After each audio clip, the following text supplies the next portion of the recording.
Hello, ladies and gentlemen, friends and neighbors.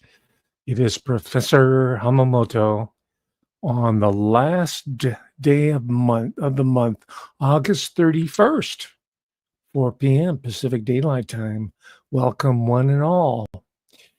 Today, I have prepared for you a talk that is most timely, but as usual, it has a extensive history, which I hope to explore with you.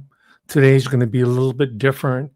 I plan to play more videos for you today and let my commentary carry it forward rather than just spieling ad nauseum in the case of some people who complain that I just go on and on and on.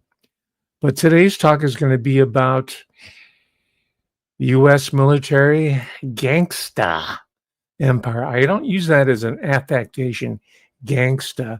I mean it literally because the two seemingly incompatible worlds of very rigid, uniform, trained, structured military service and that of the more freewheeling, opportunistic life of your professional criminal entities, they're coming together, if not conjoined by now in 2025. And although the author who I'm going to be talking about today doesn't make that explicit connection, I'm pointing out to you that the distinction between U.S. military and the gangster culture is, if not been obliterated, is coming together. And why is that important? Well, it's because as we go, we being the U.S. and its military arm, now I'm not just talking about the men that are going out there risking their lives, but I'm talking about the giant industrial infrastructure that's profiting off of this system, this banker system. This massive social campaign, which is being orchestrated at the commander-in-chief level of the United States of America, that's being orchestrated against sovereign nations like Estados Unidos de Mexico or Argentina or Bolivia. They're Latin American countries right now, but eventually that push will go into the Asian world, especially if it helps to encircle and to increase the footprint of the United States military, even more so than is extent in the Asian part of the world and in Africa, of course, right? Africa, Latin America is sort of an entree to that. And that's where you're hearing this talk about, well, we're going to have to go across the border into Estados Unidos de Mexico and chase after the cartels, right? Now, I'm not saying that the cartels are the good guys. I'm not using these sort of liberal academic arguments against it, all right? Quite the opposite, right? But at the same time, we have to ask the question, are we falling prey to a new psyop, right? Just because we're being inundated by millions of illegals, I'm talking about the United States of America, we're being inundated by millions of illegals, of which a significant subset are involved in different forms of trafficking, ranging from illegal substances. I'm not going to get any more explicit than that because I don't want to get booted off of TubeView, ranging from illicit substances to human cargo. All right. I'm not going to get too deeply into that. It's very much in the news. You know what I'm implying. All right. And can you conceive of the U.S. military? Our boys in uniform, and increasingly so women, who are very much a part of this system, but not as beneficiaries of it, but as targets of it, right? So we might have to revisit the whole idea of, hey, let's bring all the women we can into the military, right? Is that a real feminist? Is that a drive towards diversity, equity, and inclusion that we want to see in American society? Sure, if you want to destroy it. Anyway, I don't want to get too far afield of that. That's another discussion that's related to this. So I know most people who are regular watchers of the channel won't have a problem with this thesis that I present. And I'm not the inventor of it. It's pretty common knowledge amongst people who have a better than average understanding of how the U.S. military operates beyond the 4th of July celebrations and the red, white, and blue bunting and the U.S. Marine Corps band and Hail to the Chief and Air Force One, all the pomp and circumstance. People who are beyond that and can see through the ceremonial aspects of it know exactly what I'm talking about. And even more so by the fact that I will wager that a lot of people who are watching this video have direct experience with what I'm about to lay out. You've been involved, or you've been maybe not intimately involved, but you've observed it going on right in front of you, right? And I will tell you up front, I observed it right up front. I had a ringside seat to it.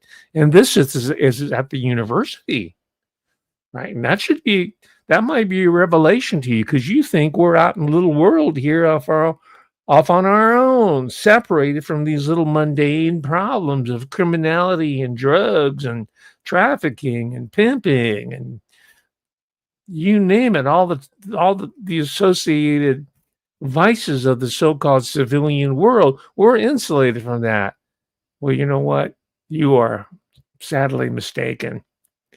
We are actually at the core of it. Not only do we mastermind this stuff, but we have students who are involved. We have administrator. I'm not just talking about the Asian researchers who are getting money from Purdue Pharma to come up with better versions of OxyContin. You know, all them yellow people you see in the labs who work for Fauci and Malone and all these other people, the intellectual yellow coolie labor who are doing that stuff.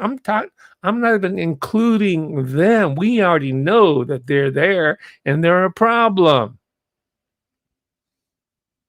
I'm talking about everybody from the administrators at the highest levels to your average student who's dealing this stuff on the side, or maybe it's their main hustle. And you might even have one of these creatures trying to marry into your family. He gonna be real slick. He's gonna be like a ghetto rat. And here you were raised a middle-class girl. She's beautiful. She's intelligent. She's a high achiever academically. She got admitted to Stanford University. She's studying business administration. But since she's been shielded from all the harsh realities of the world, as soon as this gangsta rolls up in his tricked out Japanese motor car with the blacked out windows and the big 18-inch spinners. I mean, we're talking ghetto here. We're talking San Jose. We're talking about Silicon Valley, Asian gangster culture. Well, your little girl is going to fall. She's going to drop her panties right on the spot because she's already been trained by watching all the hip hop, you don't stop music videos and listen to it on her Spotify. Stream to her little yellow mind constantly. And she sees it on them being glorified. So is she going to go for the respectable wimpy guy who's walking in the library reading his chemistry books? He's studying to become a medical doctor. He wants to be a surgeon. But no, you're going to drop your pants for the gangster boy because he needs you to front for his criminal enterprise up there in Northern California where they have all the pot farms. Because he's dealing with a lot of chinitos. By the way, I'm relating to you a true story, right? I'm not going to reveal too much information there, but I'm talking about a reality that I'm very much aware of, and lived it. And I'm not just talking about dealing with the gangsters in my classrooms that showed up and come into my department, trying to hijack it, even occupying some faculty office as if they were Jeffrey fucking Epstein. They camped out.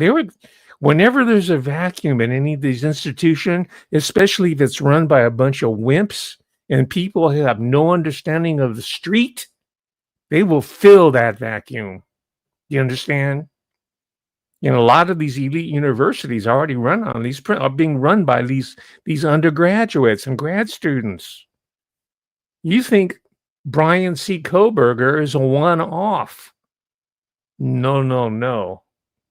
There's an army of these characters and I think they're being brought in and they're being recruited intentionally because in the case of criminology, so-called, and criminal justice, so-called, they want to destroy it.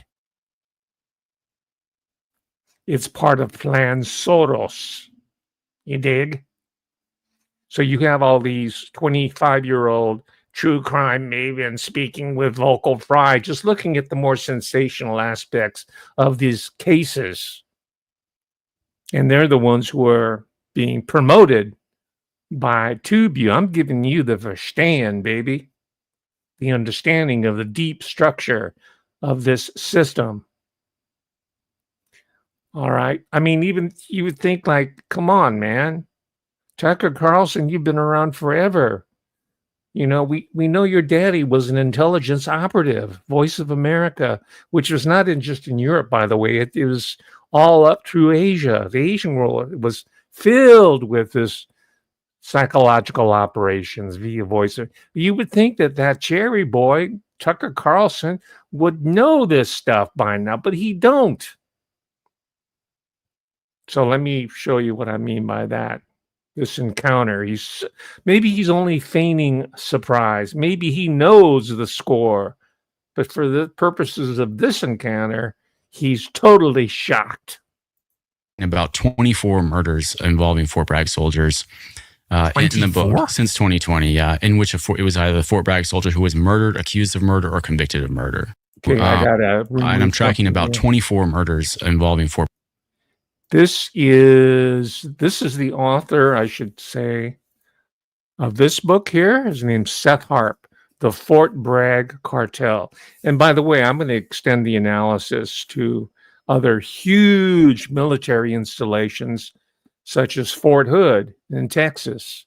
And even beyond that, I will allude to the huge military operations overseas, primarily in Asia, where I had direct experience with it. I went to Okinawa specifically so I could study firsthand the military colonial occupation of a sovereign nation, Japan, in one part of the country, the southernmost part, that's been sacrificed to this world system. Right? We're talking about globalism. We're talking about international. So I went there and I checked it out. It's all U.S. military. By the way, all the professors on there that I was working with, they all been bought out on it. They're all in on it. The idea is that, okay, you don't say anything about the occupation, right? And whoring your Okinawan women to Black, Latino, and white soldiers, GIs, so they can be raped and impregnated and run over by automobiles by drunk Marines. If you don't say anything about it, we'll just let you have a little job there at the university. I wrote about it in a couple of articles. I spent a year there. So anyway, let's take a look at our friend Tucker Carlson. He's the current wonder boy of the conservative movement, supposedly. Okay. About 24 murders involving Fort Bragg soldiers in the book since 2020. Yeah, in which it was either the Fort Bragg soldier who was murdered, accused of murder, or convicted of murder. 24. 24. That's my best count. It might be off by 1 or 2 on the margins. Well, that's wild. Yeah. A military base? Yes. I would imagine the murder rate at a military base would be 0. I think it should be. If you're an employee of the government, if you're an active duty soldier, you're the most disciplined people in the world, right? You're supposed to be. I don't know if you can say that anymore. So Billy Levine, by the way, was he from a service family? How did he wind up in all this? No, he wasn't. He was a a middle class guy working class guy from the Upper Peninsula of Michigan, who joined the Army when he was 17 years old, before 9/11 happened.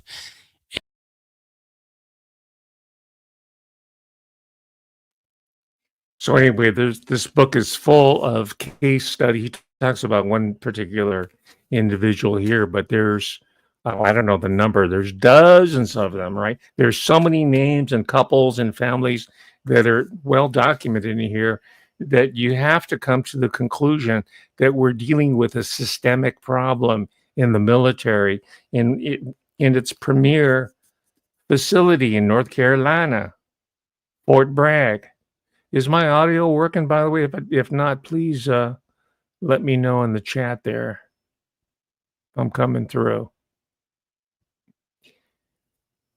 All right. And I'm not going to go through all the different cases. I put a link there below so that you can order the book and read it yourself. Or this is the type of book, it's Viking Publishers, that will be stocked at your... Thank you very much. The audio is working. That will be stocked at your local public library, so go check it out. My goal here is to take that reportage that Seth Harp has brilliantly put together and then try to place it in a larger context of American empire. That's in the global sense, but also to bring it back home to you and me. Like I said, our day-to-day social intercourse, whatever institution you're in. You could be in law enforcement. In my case, I was in education. You could be in corporate. It doesn't matter, because it permeates everything. It's tainted and corrupted everything in American society. Why? Because at the top level, it's orchestrated by the bankers, the corporations that benefit from this system. Think systemically, right? Seth Harp is not on that level, right? That's okay. I understand it's a trade publisher. He can only look at little case studies and not let it connect up with the larger military, industrial, pharmaceutical, human trafficking, drug trade. He can't do the publishers won't allow that, I don't think. I'm guessing that he knows. If he's figured it out to this level, I suspect he knows what's hip. But that doesn't keep you and me from taking it further. Do you understand? Otherwise, why would I do these talks, right?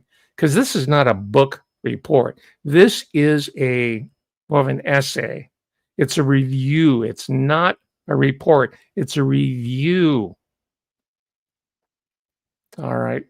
And in reading this book by Harp, I was reminded of how I was introduced to this scenario years ago by reading an author. He's gone now, but his books are still in print. He lives on. In fact, I reordered the one that turned me on to this topic. It's called Fatal Vision. We'll talk about it in a moment. Be patient. And 2 other books that followed up on. These are like granddaddy of what we know today as true crime. Before true crime became a hobby of 20-year-olds speaking with vocal fry, who are women who are excited by Richard Ramirez, the Zodiac. By the way, these hybristophilics are into serial killers. They're also the guys who are into Delta Force and Army Rangers and Green Berets, right? All you have to do, if you're all blasted, man, you go into a bar and you strut up in there like that, you know, they know you're Delta Force just by the way you hold yourself. They're going to be dropping their panties right on the floor, and they'll be all over you like a cheap suit. And they joke about it amongst themselves.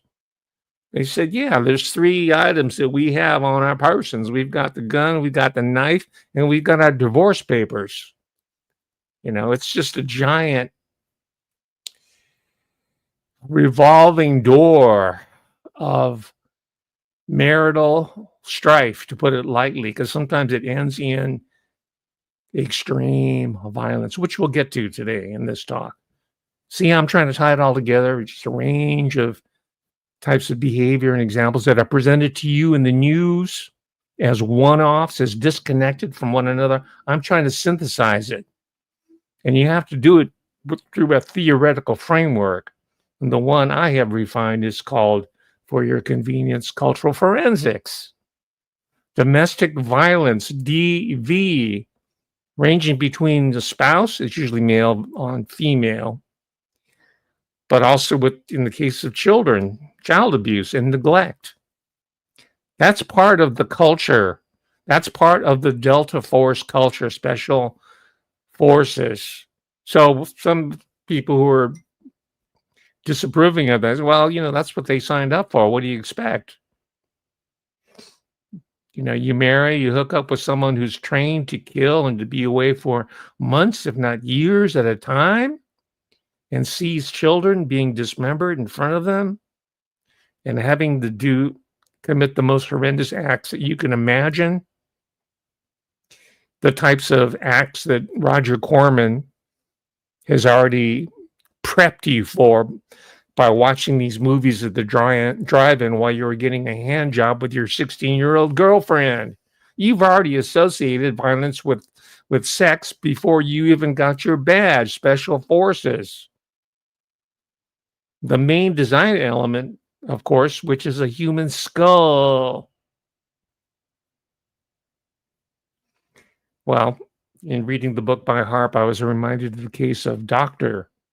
Jeffrey McDonald.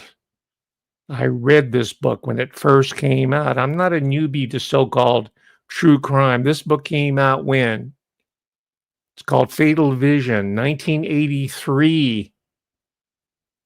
All right. I mean, I was out of grad school by that time, and I was following the Jeffrey McDonald murder case for years before that. But the book itself, written by an author who I have the most respect for. In fact, I have an idea that I'm going to reread those 3 books, right? Starting with Fatal Vision, and then do an entire talk devoted to the late Joe McGinnis, because he puts all these newbies to shame. For one thing, he is trained as a journalist. He is a real writer. He's not a sensationalist. He's not a retread. He's not a comedian. He's what we used to know as writers. So anyway, that's going to be later. Let's take a look at Joe McGinnis talking to another legend of television. Remember television? Right before cable network television, when you had cable, there was this personality. He had a long-term contract with the NBC networks. His name was Bob Costa. If you're into sports at all, or into the world of music, he used to do a little bit of chat shows too. You don't know who Bob Costa is. He's about my age, by the way. He came out of Syracuse University. Apparently, he didn't get a degree, but the point is he went to Syracuse, which at that time, where all of the New York kids would go up there to study television and media, which was network for all practical purposes, and come back down to Manhattan and try to get a gig there. And that was Bob Costa. And I loved him. He was a contemporary of mine. Here he is talking to Joe McGinnis about Fatal Vision. And you can see the quality of questions and the interaction between Bob Costa and Joe McGinnis. This is what I grew up on. So when I see some ass clown like the compulsive masturbator Bill Maher, the retooled comedian, sitting down with Barbara Eden or Billy Joel and squandering these golden opportunities to ask some perceptive questions about who they are, what they represent, and some nuggets that we can all harken back to and say, wow, is that what I Dream of Jeannie? By the way, I've written about I Dream of Jeannie in my first book called Nervous Laughter about television sitcoms. All right. So I know a lot about that. And I know that Bill Maher's a wanker. Here's Bob Costa. This is the way it should be done. And now in the era of TubeView, most people can't even put together a decent interview because it is an art. It is an art form. Okay, here we go. I made this edit.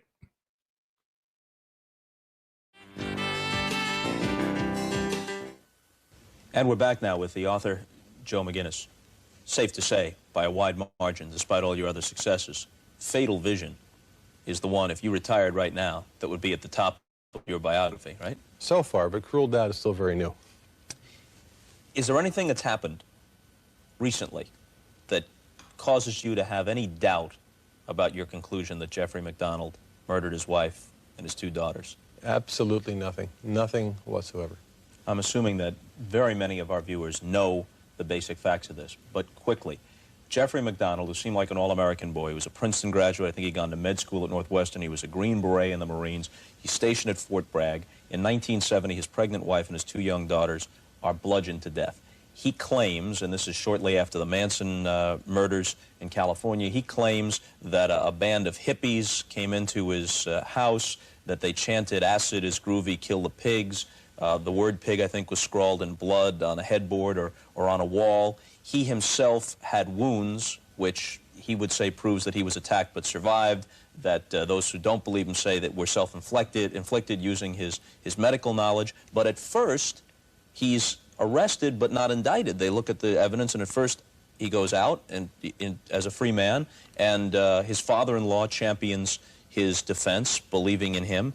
And then it's not until 1975 that he's indicted, and eventually 79 that he's convicted. Right.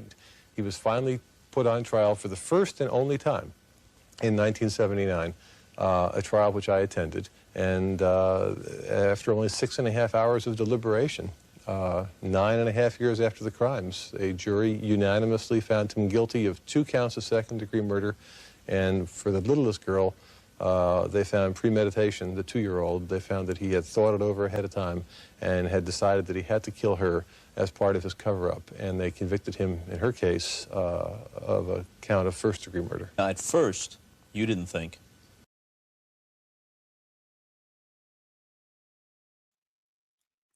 You can see the full interview, not just about the Fatal Vision book, but his other incredible contributions to American culture and society. He's written about sports, nature, politics. In fact, he wrote a book called The Making of the American President. I think he was like 28 years old, something like that.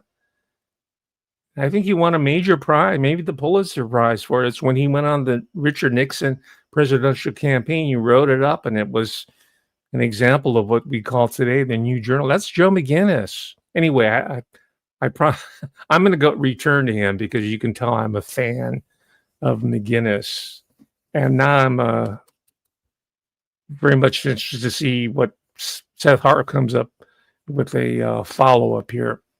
So anyway, you got the message. This heinous crime committed against his own family. Remember I was talking about domestic abuse and violence and murder? This took place in Fort Bragg back in 1969, I believe, shortly after as it was already mentioned, the so-called Manson murders. Right, that's around the time. That's how he was able to escape prosecution for a while. Then eventually it caught up to him. Family members, again, said no. This individual, even though he seemed like the All-American boy. He went undergraduate, Princeton University. Then he went to med school, I think, Northwestern University in Chicago, Illinois area. He had a good pedigree. Came from good family, upstate New York. And he was on his way. After he got out of the military, he'd have a really good career as a surgeon with a lovely family. Anyway, there's a whole backstory behind it. I don't have time to go into it, but he was not what he appeared to be. And this is what Joe McGinnis found out.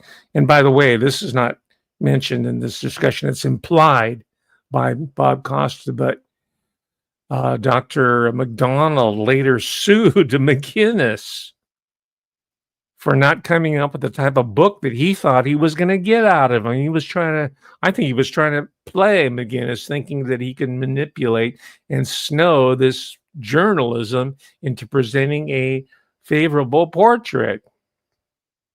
And the exact opposite happened. So he sued. He sued McGinnis, and he was involved with litigation for years and years and years. McGinnis and McDonald, who's still alive, by the way, and he keeps trying to relitigate his case. He's not giving up. All right, so it's not Lyle and Eric Menendez aren't the first people to try that tactic. Ghislaine Maxwell is not the first person to be put in prison and then all of a sudden, hey, we're going to take another look at your case. Right. Now, more specifically to the Fort Bragg situation, just for the sake of ideological, political neutrality, I put an excerpt here from Democracy Now!, which is a far left show that your cable provider, it's on YouTube now, but I used to watch it on my cable channel. Used to come on in the morning and then rebroadcast. It's headed by Amy Goodman, the resident leftist. Right. But she got a hold of the book and was talking about, and we happen to agree here. That's why I'm playing it, because the left and the right and the people in the middle are in agreement. We have a rogue military command structure and institution all the way down to the man and woman in uniform and all the people within that network that are thoroughly corrupted, and they're corrupting American society with it. Right. Never mind Mexico and Bolivia and Argentina and wherever else that we're going to be sent to slay these illusory demons that are actually coming out of our own pores here in America. So anyway, here's another take on the Fort Bragg situation from someone who knows what the hell's going on. Whatever problems you might have with Amy Goodman, she's a lot more sophisticated than one Tucker Carlson. Now, democracynow.org, the quarantine report. I'm Amy Goodman. The U.S. Army has fired or suspended 14 officers, including a general, stationed at Fort Hood, Texas, after an investigation into sexual assaults and murders at the Army's largest base found they're, quote, directly related to leadership failures. Congress launched the probe in part due to pressure from the family of 20-year-old soldier Vanessa Guillen, who was sexually harassed at the base before she was bludgeoned to death. Vanessa went missing in April. Her remains were only found in July when her family traveled to Washington to talk to Congress. Her sister, Myra Guillen, responded to news of the firings last week. We're going to keep pushing. We're going to keep asking for the legislation to be passed in order to be able to help all these military members that need our help. We don't need this to happen again, and we're, I guess you could say, satisfied with what the investigation did release today. There was individuals that we asked for them to be removed, and they have been removed. Now it's is for us to keep on asking for justice, to find those who are responsible, and keep the investigation going to see who has to be held accountable. A panel of 5 independent investigators spent several weeks at Fort Hood and found a widespread pattern of violence, including murder, sexual assault, and harassment. They also collected more than 31,000 responses to a survey on sexual assault and harassment and found many women were afraid to report abuse because previous cases went unpunished. This is panel member Carrie Ritchie speaking to reporters last Tuesday. I just want to add that one of the things that the soldiers at Fort Hood, many of them needed, was to be believed. And that was what we did. We listened. And so if any of them see this, I want them to know we believe you. And that's a really important takeaway, was to believe. A proposed bill before Congress called the I Am the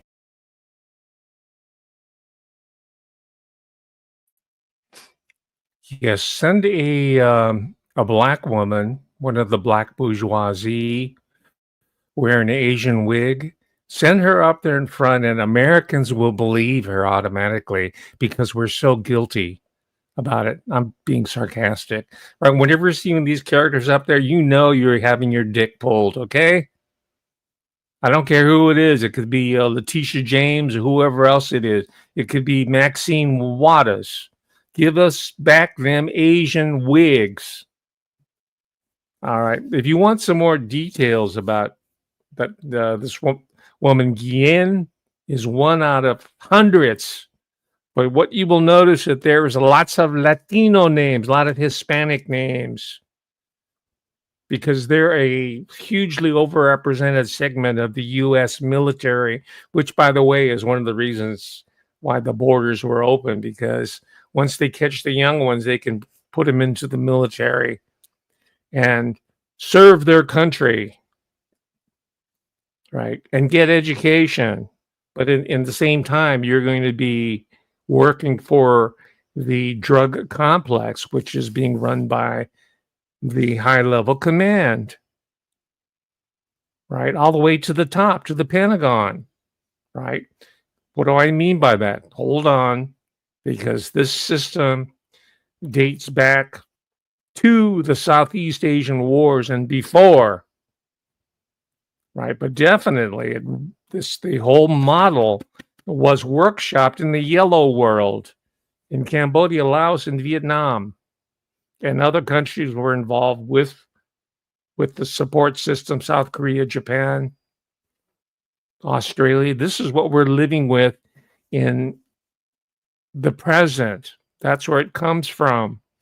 Now, I know it's beyond the scope of the book, Seth Harp I'm talking about, but I'm sure if he's done his homework, he would know, he'd agree with my historical understanding. And for those of you who don't get it, we'll take a look at a couple of videos to show you a little bit of this history of the Vietnam War, or as they called it in Vietnam, the war against American imperial aggression.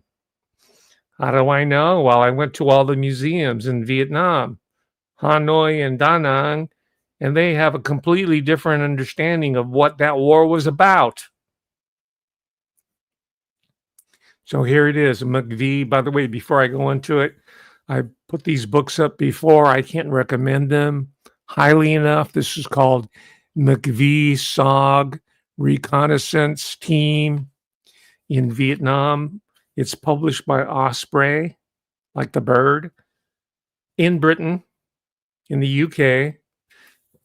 Excellent paper, coated paper, graphics, plates, good scholarship written by people who are in the this particular branch, Army Rangers.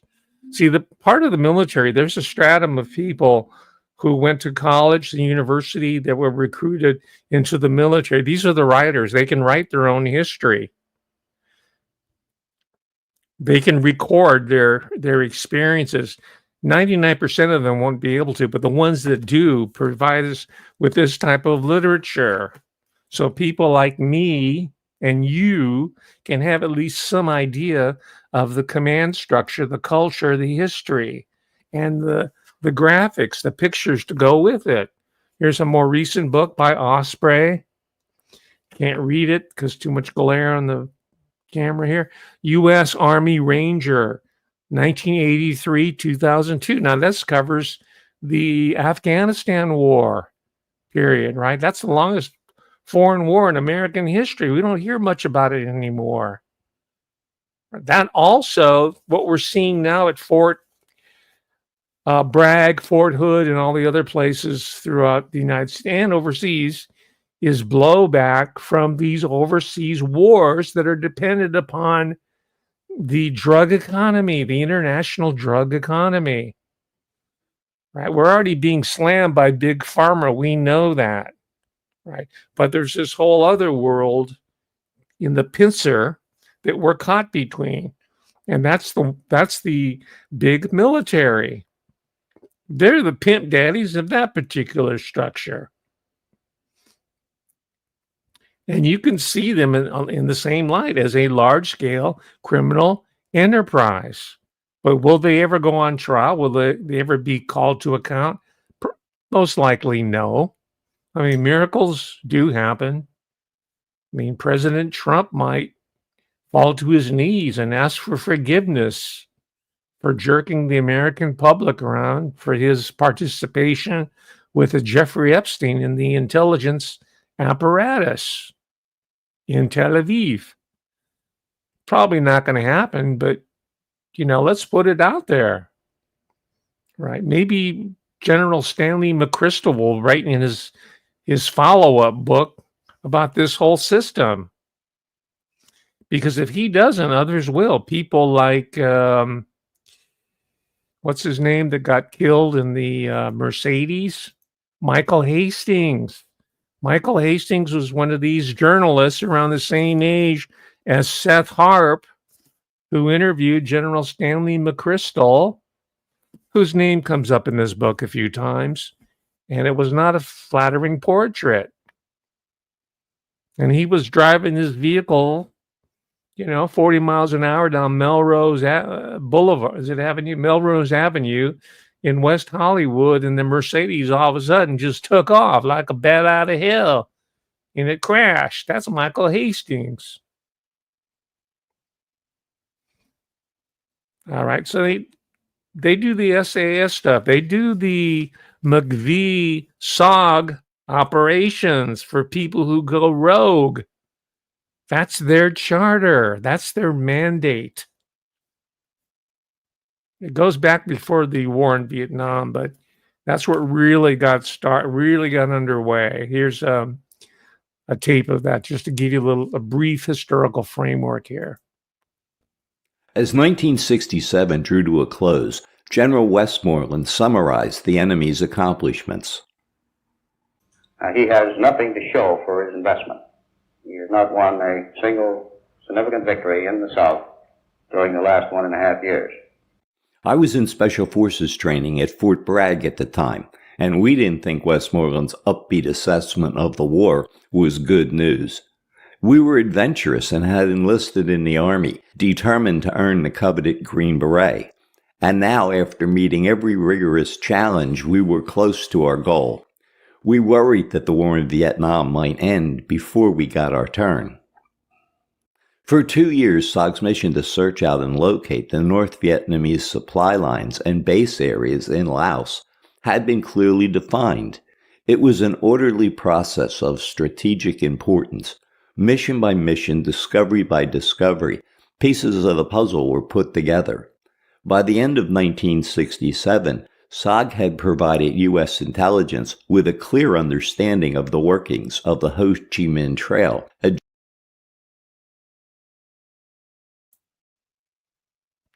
Okay, this was a secretive, if not off the books. That is, Congress had little. The general membership of Congress had zero information of what's going on here. This was sort of the armed division of the Central Intelligence Agency. Big Army wasn't. They provided some of the special forces people. And by the way, Dr. McDonald, he was Green Beret, in case you missed it. Right, he alludes to it here. And for those of you who are old enough, you remember the big top 40 hit on AM radio by Sergeant Barry Sadler, The Ballad of the Green Beret. And you saw the movie funded by John Wayne himself called The Green Beret. This is all propaganda that we kids were being exposed to, so we'll join the fight and go and get our butts blown up. Right. So here's a little bit of a clip on McVie and SOG, and they're involved with criminal activity, drugs, and prostitution, especially of the Asian women's. Right. And now the prostitution is being run by overseas Chinese illegals here in all the places in the country, but it's always Chinese because it goes back to the Philippines War and the Korean War and the occupation of Japan and Southeast Asia. You had the white boy, the brown boy, and the black boy fucking yellow women's as part of the reward for going over to kill the yellow man for the white man who sold the land from the red man. You did? It's a very simple formula.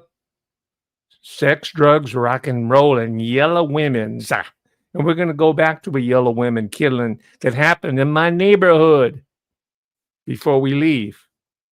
I'm not exaggerating here. I'm putting it together. I'm breaking it down, baby.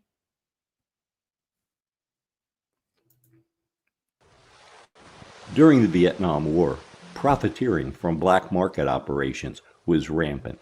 Although mostly controlled by criminal syndicates and high-level officials, occasionally regular troops attempted to get in on the action. This is a true account of my experience. "What the hell, you got wounded again? You're a real magnet," Sergeant Rogers said, pointing to the blood on the lieutenant's fatigue shirt. "You okay, sir?" Jennings asked. "Give me a break, it's just a scratch," Dawson replied, as he took his place at the picnic table and opened a beer. They had just returned from a target in Laos, where 3 Americans had been lost under strange circumstances on New Year's Day. Speculation swirled about the presence of Chinese troops and NBA sappers in the area. "How many of those guys did you shoot, LT?" A couple of hours before, they had been in contact with a large number of poorly trained enemy troops wearing Chinese-type soft hats. Most of them ran. I just let them go." "You're a real humanitarian, LT." The Brew Mountain Yards on their team were positive they were Pathet Lao, a story Dawson stuck to, even for a few blocks, and into an alley where 3 men were waiting. Dawson counted out $100 in script, and one of the men counted out 3,500 piastre notes, then rolled them up and put a rubber band around them. MP come, their lookout shouted excitedly. The man thrust the roll of bills into Dawson's hand. "Go now," he said as they quickly disappeared down the alley. After standing there shocked for a few seconds, Dawson and Jennings walked out to the main street, halfway expecting to be arrested. But their way was clear. They went back past the wrecks and continued on for a couple of blocks, then turned left and walked until they saw a building lit up in red, white, and blue fluorescent lights. "So this is the Eden Rock Hotel," Jennings said, reading the 4-foot-high letters. "Yep, it's everything you ever dreamed of," Dawson laughed. They went inside to the desk. Dawson requested 2 rooms. He pulled out the roll of bills, removed the rubber band, and started to count. 2 500 piastre notes surrounded a bunch of 20s. He could tell by the look on the clerk's eyes that she knew exactly what had happened. He started to pay from the roll, then thought better of it and paid in script. On the way to their rooms, he told Jennings he had been robbed. Inside his room, he took off his... Well, you can go into this. So these are fascinating stories. They get into all the different rackets that were being run while these guys were on active duty in Vietnam. By the way, my hotel was steps away from so-called China Beach in Da Nang. It's a totally different world now. It's being reconstructed and rebuilt. In fact, there's lots of foreigners moving in there and just driving prices up. I mean, I even thought of bugging out there at some point. I don't think I'd do it now. Now, just one other sidebar that I'll share with you came to mind while I was watching this clip again is that, the big plague of heroin that started to come into the New York Harlem community, the black community, not just Harlem, but it gravitated to Chicago and other places. It was pioneered by a former military guy named Bumpy Johnson. That information is all out now. He used his contacts in Thailand and Southeast Asia to figure out a system to bring into heroin in large quantities to put it out on the street. And he became fabulously wealthy. And I believe one of his street soldiers was the daddy of Sean John Combs. That'd be Melvin Combs. So it runs in the family. All right. Now, if they were smart, they would have taken that money and they would approach the administration at Columbia University and say, hey, listen, we're going to start a Black History Studies department, right? We're going to get into the whole financial networking and the culture, society. And by the way, this is what I was proposing to the yellow gangster. I said, well, you gotta come to UC Davis and start a research center with all your illicit proceeds, and I could head the research deal, right? And that'll be your cover. I'm just imitating what the Irish gangsters, the Irish American gangsters did at Harvard, or the Jewish gangsters at NYU and Columbia and Harvard and MIT. That's how they laundered their money, baby. That's why like I told you at the outset, that's why the university is one of the motors of this entire system here. And then it brings us back over to Jeffrey Epstein. And people are still obsessing over the list. No, I say the structure.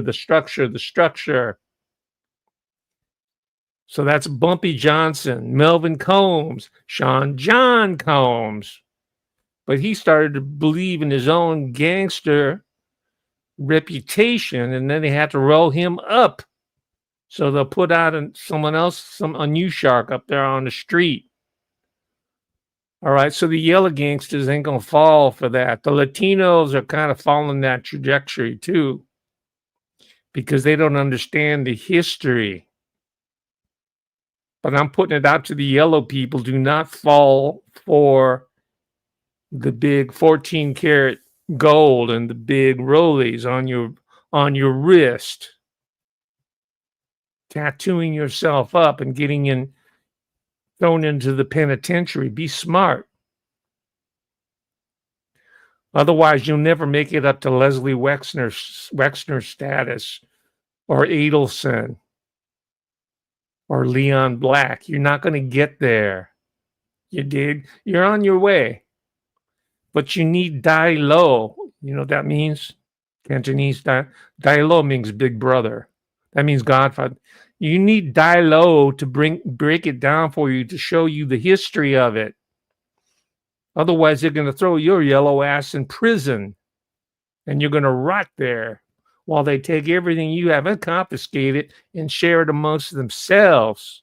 You dig? Now you're thinking like a gangsta. Okay, let's move on. By the way, I'm not serious. I'm role playing. Or you're gonna think, is he serious?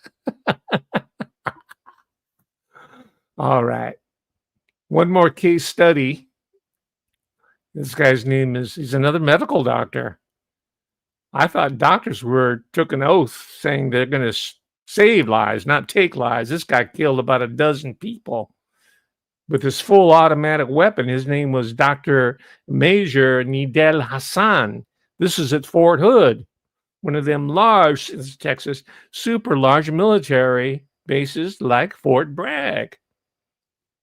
And it's because he did not agree. He was given all the signals. He was telling everybody openly, I do not agree with the attack on Islam.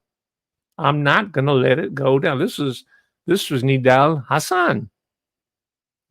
Situation like this can bust out in these bases any moment now, or directed against Catholic schools or university, because those are all manifestations of this system. You understand? They are not one-offs. Start putting it together. Start thinking cultural forensic style, systemically. Make Verstehen a staple of your thought process instead of being jerked around by these 25-year-old vocal fry, true crime, hybristophilic mavens. Yeah, I like Brian Koberger. He gets me so excited. Texas today sentenced Army Major Nidal Hassan to death for killing 13 people and wounding more than 30 in a 2009 attack. He could become the first American soldier to be executed since 1961. The American-born Muslim has said he acted to protect Islamic insurgents in Iraq and Afghanistan. He represented himself at his court-martial but offered no defense. The New York City Police Department is facing new questions about its surveillance of Muslims. The Associated Press reported today that since 9/11, the department has labeled at least a dozen mosques as terrorist organizations. The tactic allowed officers to spy on imams,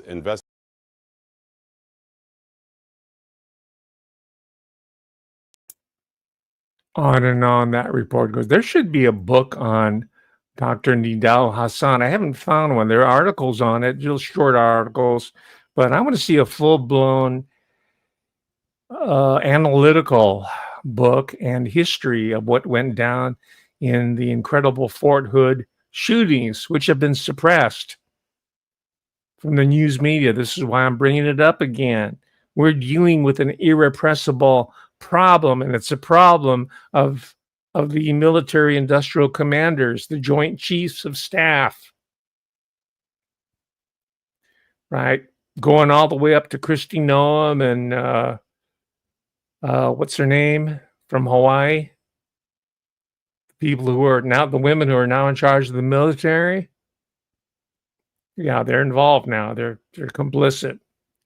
Okay, so as I promised you at the beginning of the show, I'm going to bring it down home, and I want you to start looking around your hometown where you live and look for the signs, the telltale signs of infiltration of military / drug running infiltration takeovers. And it's more than just the large scale infusion of illegal immigrants over the border. Where do you think they're going? Where do you think they're all going to get jobs at Home Depot? Homeland Security and ICE are just cherry picking the easy ones. They're not going to go up into the woods and start rooting out them people who have homes, multi-million-dollar homes, who are running giant marijuana farms. And they're not all brown. I hate to tell you, but guess what? They's yellow people. Specifically of the Yu-Mien background, or the Hmong, Hmoung. You know how the United States brought them people over to the military brought them over to America after the Vietnam War? Because they were mercs. They were mercenaries for McVie-Sog.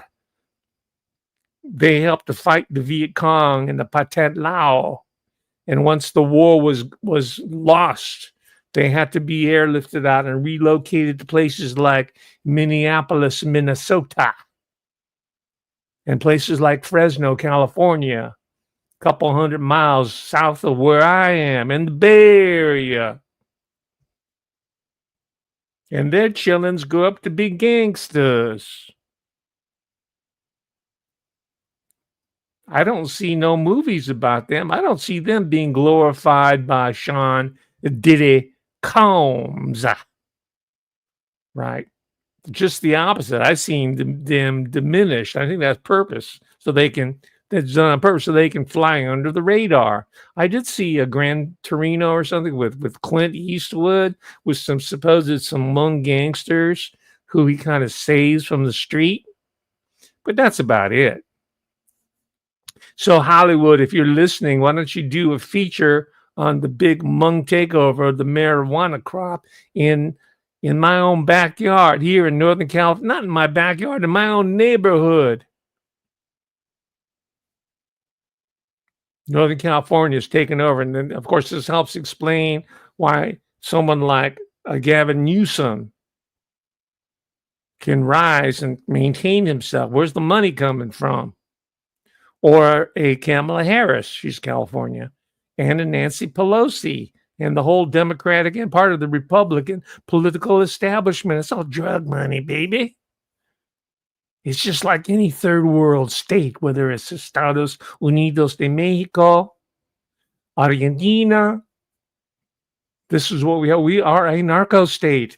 This is part of the argument that Seth Harp is making. So let's take a look at the Northern California system.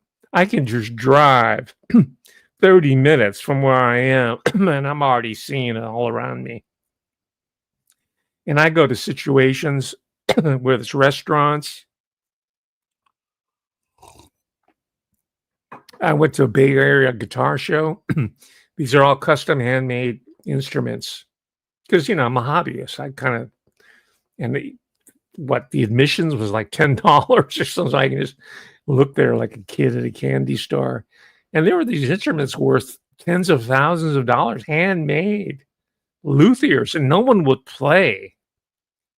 It's like they are pieces of art. And so I wondered, God, who's the market for this?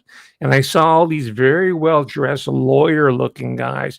It was a whole money laundering industry. This is in Marin County, right? So the law profession is involved in this as well. So little signs like, I'm just trying to give you some hints on how to look at your own community and the people who run it. The homes, the houses, the vehicles, the restaurants, the clubs. Anyway, this is in Northern California. Do most people know thousands of marijuana grows are operating illegally in the mountains of Siskiyou County? Jorge Ventura, reporter and producer who investigated the illegal grows, put together a documentary called Narcofornia. He told California Insider's Siamak Karami about the hidden world of illegal marijuana growth in California. Up in Northern California, it's Mexican cartels, it's Chinese, it's Russians, you have California prison gangs, and then you also have this kind of, what we explored more was the Hmong community being involved in illegal grow operations. And we were absolutely fascinated by not only the control that these cartels have, but also what they did just to local communities. We interviewed firefighters who actually told us that there's areas up in Northern California that they don't respond to 911 calls because it's all cartel related, heavily armed folks. Ventura said legal marijuana growers are shrinking because they can't compete with the black market. So it's all the cartel stuff because A, they're not paying any taxes into the system. They don't even pay their workers. Or workers, majority of the time, are actually smuggled from Central America, and they're actually paying off a debt here. They're stealing the water, so that's hurting us here in California because we're in a major drought. Ventura explained that in 2006, the Siskiyou County clerk noticed 600 new registered voters, all Asian names. This was unusual in a small rural area with a population of about 2,000, consisting of mainly whites and Hispanics. And so when she started to look at the names, she started to notice that the names were also registered to vote in other counties. And actually, majority of those names didn't have an address in Siskiyou. Now, what they did find is one parcel, which is like a little piece of land, had 55 registered voters. Wow.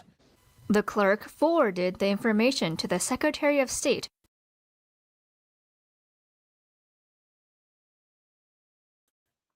And they were Asian, and a subset of that, they were Yumian or Hmong, Laotian is a mine.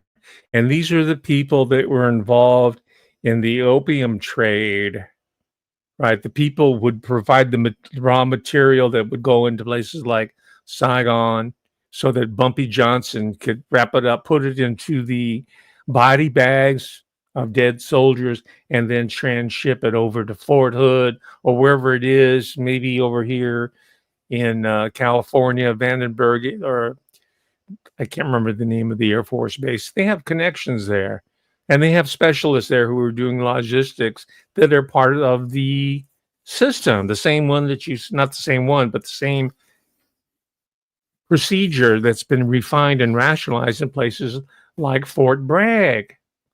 Okay, so I'm sure Seth Harp knows this, but it's not localized to Fort Bragg. It's a national and an international system that's taking place here. So let's take a very brief look at some of these gangsters. A gang that calls themselves the Mongolian Brothers. And why is that important?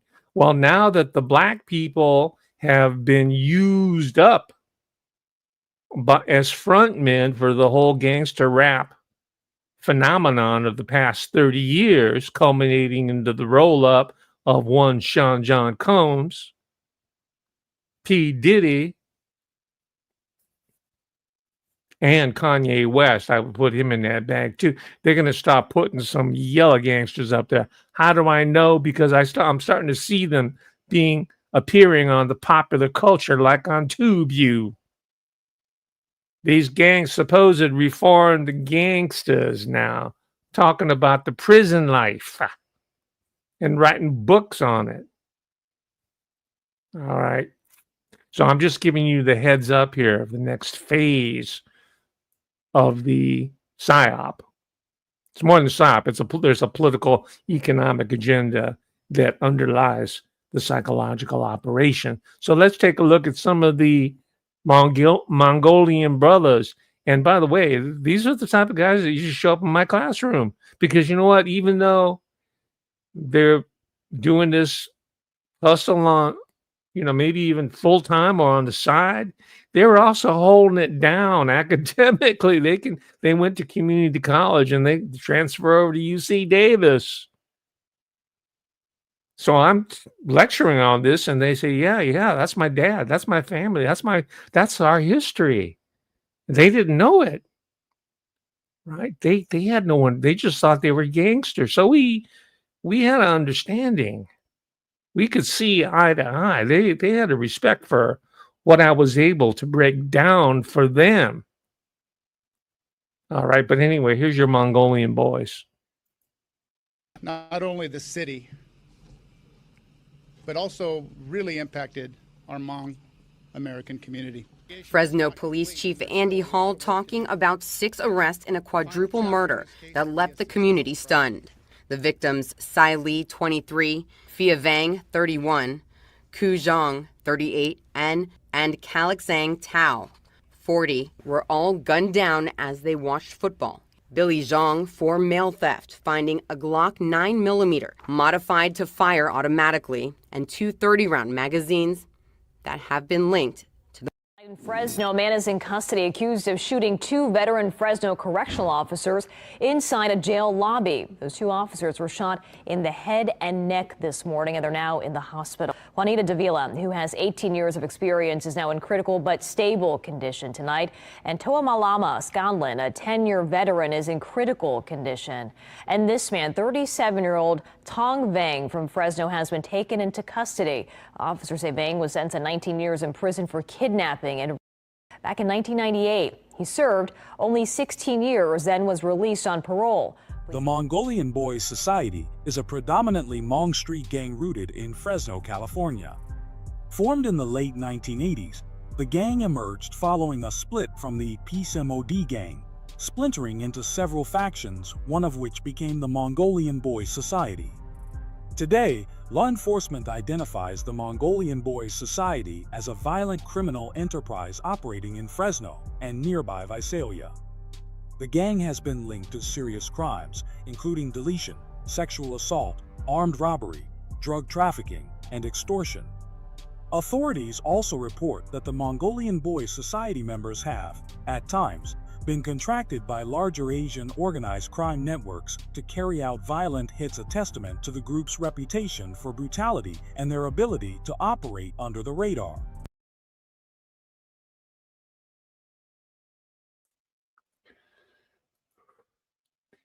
Yes, their ability to operate under the radar. No one takes them seriously.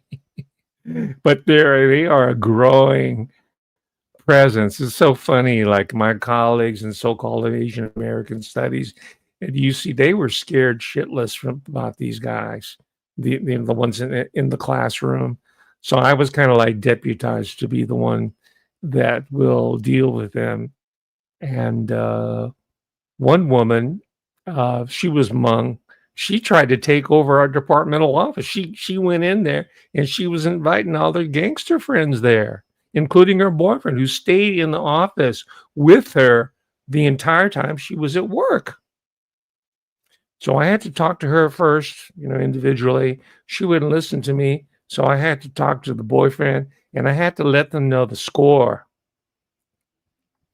You understand? So this is my world. This is my turf. You're not going to take it over. I don't care about the other pussies in my department who won't do anything. I am saying you're not going to be on my turf like this. And there was another ass clown. He happened to be a Vietnamese gangster. He occupied one of my colleagues' offices while she was on medical leave. He took it over and started running it like it was his little personal fiefdom office. He thought he was Jeffrey fucking Epstein in the Harvard psychology department, who he kept an office there. I had to run him off too. You understand?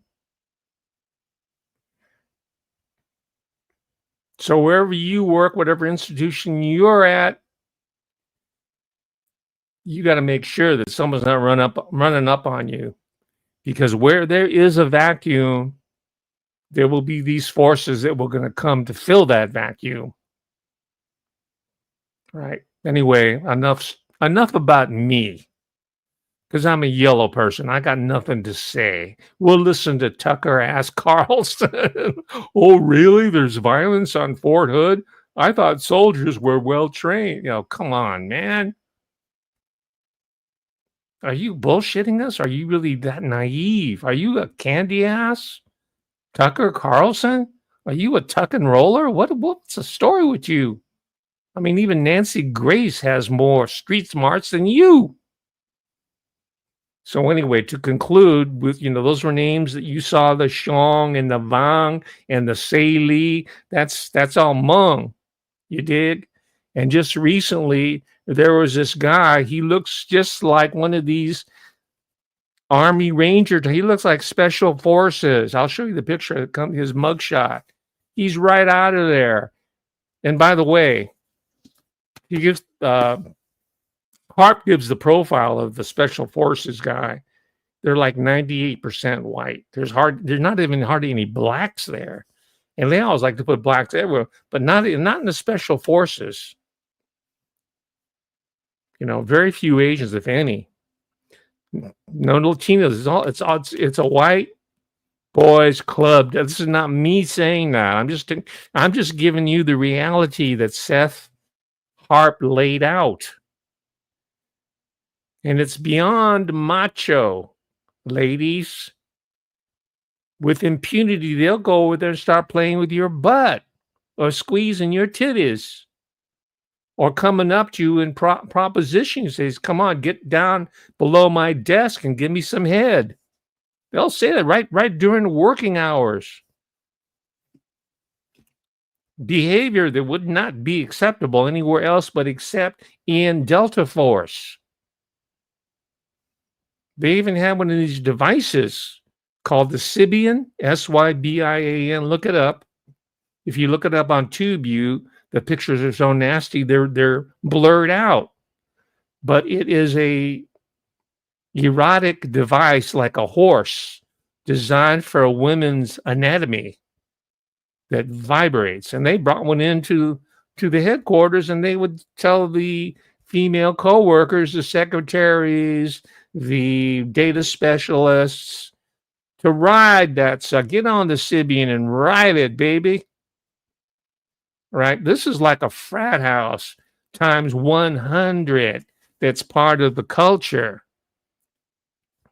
But do you see any of the people in the academic feminism world talk about that? No, they just wanted to turn everybody into a transgender. Which brings me to one of the insights that I forgot to lay it out at the beginning. You've got two currents going on, two rails running in parallel. One's transgenderism agenda. You saw my talk called Militant Transgenderism that has over 80,000 views, which is a lot for me because I'm not Tucker Carlson, right? Militant transgenderism. Okay, you got that going on. You know that kid up there in Minneapolis, Minnesota, I'm not even going to speak his name. Just one example of more recent one. You got that rail, and the other rail is the hypergenderism. There's two of them, and the hypergenderism are these people, the Delta Force, the elite of the elite. Well, one of them, as it turns out, married one of these gook women, one of these Hmong. Her name is Sei Lee, very pretty, but all her sisters are pretty, beautiful. Because he probably got his taste when he was stationed in Japan, Okinawa, for yellow women's. Right. So you see these pairings wherever you go in the United States of America, just like you will see these massage parlors staffed by illegal Chinese women's. So she went missing for a while. People were put out the appeal. Where is Sei Lee? Where is her sister's made the bill? Nancy Grace caught on to it because that's what she does. Here we go. All-star panel to make sense of what we know right now. I want to go straight out to Chloe Seelig. This is Nikki's sister joining me. In addition to our all-star panel are Chloe and Kay, Nikki's sisters. To Chloe, as the warrants were going down or about to go down, is it true that you met with Tyler McCain? And if so, what happened? Because the last time you and I talked, he was not in communication with Nikki's family. Yeah, the night before the raid happened, he actually reached out to my brother and wanted to talk to my brother. And after him and Tyler talked, me and my sister realized, wait a second, we need to go talk to Tyler ourselves. And so me and my sister Kay did go into his home and talk to him the Thursday before the raid happened. And what, if anything, did he say of any substance? You know what? Forget of any substance. What did he say? He was sticking to his story. For a little bit, I thought that he was going to break. He did seem emotional, but then there was a time where Kay did get a little bit confrontational. I understand she just wanted some answers, and he did kind of smirk at her as well too. So he still kind of kept that I'm innocent and I didn't do anything. And again, no one has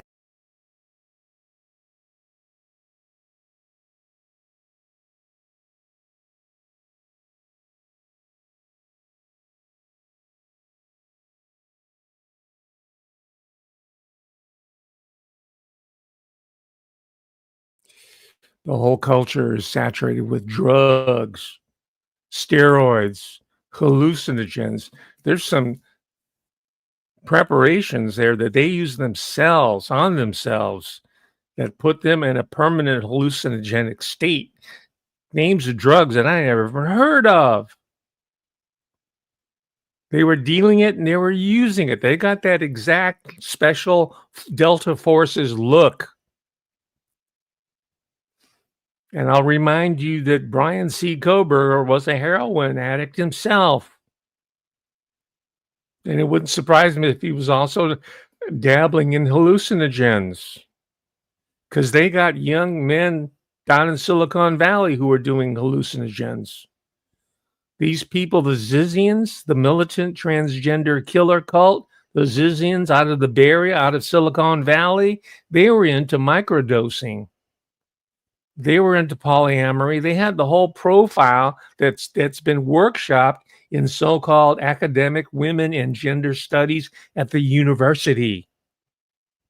So we have the Women and Gender Studies program at the University of California, Davis, responsible at Berkeley, University of Idaho, Washington State University, DeSales University probably has the same program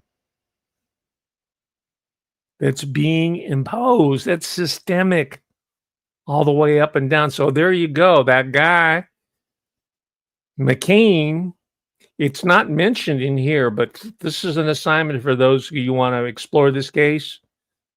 Find out if this guy was not special forces, a veteran, or maybe active duty, but he's got the profile. All right. This is how you draw inferences and try to understand these problems in their totality instead of just the bits and pieces that are fed to us by Nancy Grace or Tucker Carlson or, heaven forbid, Bill Maher or some of these other retooled comedians. Because this is the threat, the internal threat to the American Republic that's unfolding right as we speak. Do you understand? And it's in the schools, K through 12, high school. Right. Most of the people up at the University of Idaho, those undergraduates, are all on hallucinogens. Their parents had been in jail or on probation for drugs. So they was on it too. It's a system, and it's linked. That whole corridor up to Idaho is linked to these biker groups that also are an integral part of Delta Force. They have their own biker auxiliary. They're not auxiliary, they're biker groups that they run themselves. That's part of the transportation and enforcement network. But the University of up there in Moscow and up to Coeur d'Alene, that's part of the transit corridor. Do you understand? So as heinous and objectionable the figure as Brian C. Koberger is, right, let's remind ourselves that he is symptomatic of a larger system.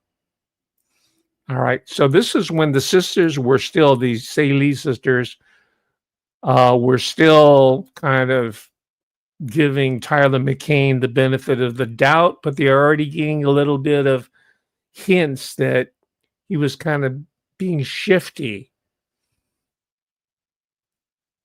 And from an early stage of the investigation, I think he was one of the chief suspects. This community, by the way, I'm very well acquainted with it. It's right off the I-5, Interstate 5, right? It passes through Anderson up to Redding on the way to Mount Shasta and up to Oregon and Washington and up into British Columbia. That is a drug corridor. It's also, as I mentioned a few talks ago, it's also the region where these multiple serial killings take place, which for all I can see, they might be the so-called serial killers might be actually hit jobs, assassinations for this larger quasi-military operation. You know, Brian Koberger, his implement was the K-bar knife, right? That's military. That's a military knife. I mean, civilians have them, sure, but it's legendary. You know, I gave a short talk on the K-bar history, right? So here is the breakthrough of the Nikki Saley murder. Turned out to be, I mean, he hasn't been tried yet, but he was arrested just within the last week. Tyler McCain, here it is. Tracking breaking news. The Shasta County Sheriff's Office arrested Tyler McCain for the murder of his wife, Nikki Saley McCain. We've been covering this story for more than a year when McCain was first reported missing by family on May 22nd. She was last seen in the area of Olinda Road in Anderson 4 days earlier on May 18th. Then on May 25th, her car was found on Highway 36 near Begum Gorge Bridge near Platina. After an investigation, officials say they suspected foul play.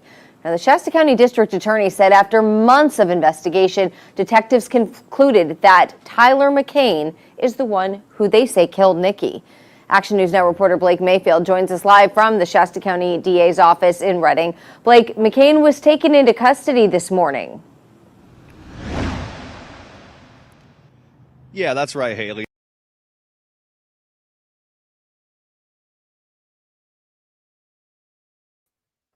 Well, I've run out of time, but you could look at for this clip on yourself if you want to investigate it. I will be following up on this case quite closely because, as you know, I'm interested in the history of these disparate populations that were affected by the Vietnam War, which what we call it, and who were transported here and are still working their way through this larger Delta Force system, right? And I'm interested to see what this guy Tyler McCain is really about. I want to see what his story, how it's going to emerge as someone on the level, the quality of reportage, as who is a military veteran himself, by the way. Someone like this gets a hold of study and follows it.